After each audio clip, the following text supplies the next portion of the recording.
Hi there. Today I'd like to talk about the very basics of pulling a sound with the French bow, right? The French bow on the bass is the one with the smaller frog. This part right here is called a frog, right? And it's an overhand grip as well. The other bow, the German bow, is an underhanded grip, right? And it's a different bow hold. Today we're going to be talking about the French bow, all right? So the first thing we want to do is make sure that we tighten the screw on our bow, which tightens the hairs, right? So with your hairs completely loose, you want to tighten it up about 1, 2, 3, 4, 5-ish. Every bow's different. But you want to have your hairs tight enough that it's kind of hard to push the stick down on the back of your finger, right? Don't do it on your palm. You don't want the oil of your fingers to get in the hairs. It can mess with how the rosin sticks to the string, and brings us to the next thing. After you tighten your hairs up, you need some rosin. I've got some Pops. It's the stuff that comes in the red can. It's probably one of the most common types of rosin for the bass. But anyway, I've already got some rosin on mine.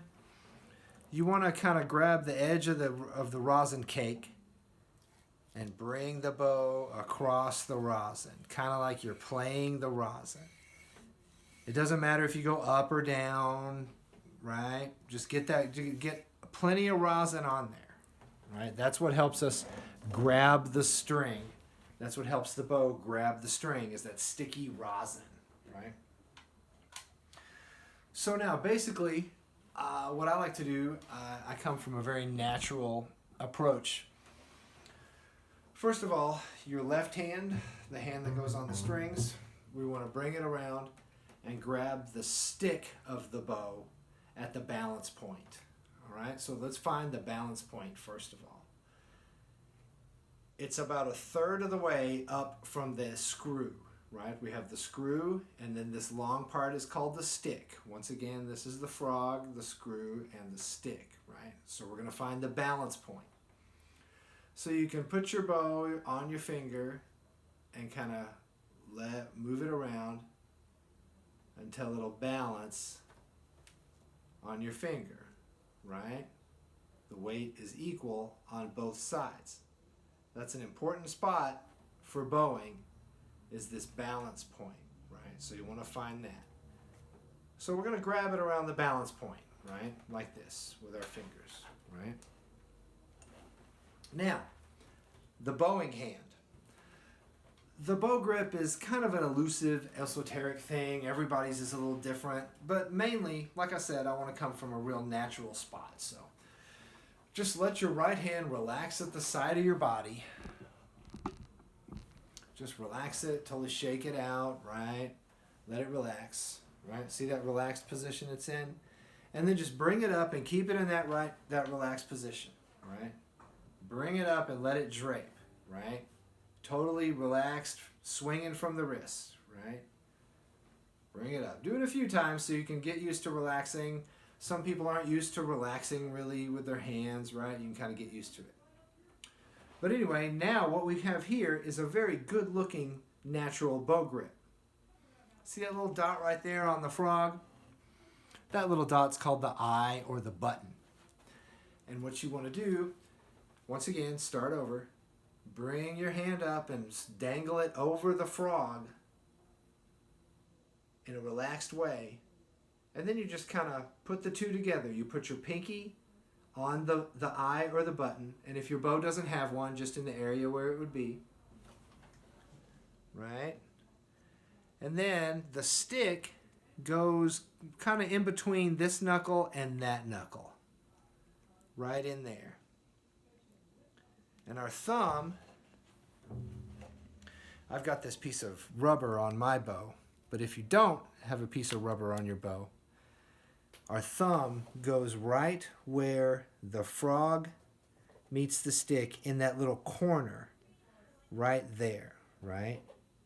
You want to put your thumb in there. Now this is easier said than done. You want to make sure that your thumb's not sticking through the frog like that, or you want to make sure that your knuckle's not like that. You want your knuckle bent. And this little spot, this little corner that the frog makes where it hits the stick is a good place for your thumb to grab onto, right? So I'm going to put my little rubber piece back on. A lot of people are doing that these days. You'll see that, a little piece of rubber tubing put on the bow. It helps with the grip. It helps you grab it. It puts a little more weight in your hand too, so the bow is a little more heavier down here. So let's start over. So balance point, right? Grab the bow there, relax the right hand, bring it up, shake it out, let it relax. Pinky on the eye, the stick behind your first finger. These fingers we want to just kind of lay down on the stick, right? Just kind of lay them down, right? And once again, with the relaxed hand, the thumb's already in place. You just kind of have to bring it up a little bit. I'll let you see that. There's the relaxed hand. Put it in, and the thumb kind of bends into place a little bit, right?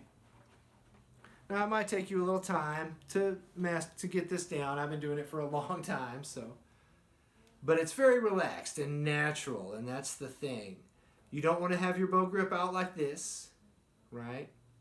Or too far out like that with your first finger straight. We don't want a straight first finger, right? You want it up in your hand. You want to have a lot of flesh on the stick, right? It takes a lot to move the bass bow, right? There's the back of it, right? We kind of cradle the bow a little bit, kind of hold it up in our fingers, right? Like that. Oh, also, don't put your pinky on top either. Make sure the pinky is on the frog. I have a lot of students that come from playing violin or viola, and they always like to put their pinky on top. But we, cellists and bassists, have our pinky down on the frog, right?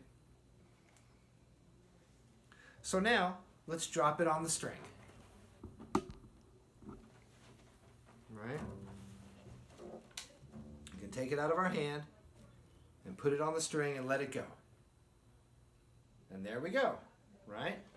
You can bounce it around a little bit. Just try to relax. Try to really relax that bow grip. Right? Move the bow from your arm when you're bouncing it.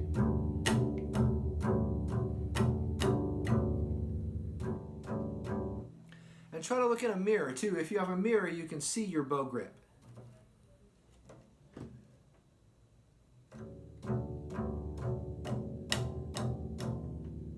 Alright, so we'll stop there. We'll talk about how to move the bow around and show some different exercises in another video. Alright, but I hope you have found that very helpful, how to make the basic bow grip for the French bow on the upright bass.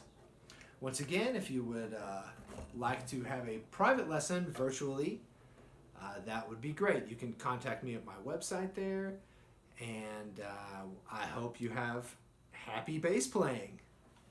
Thank you so much.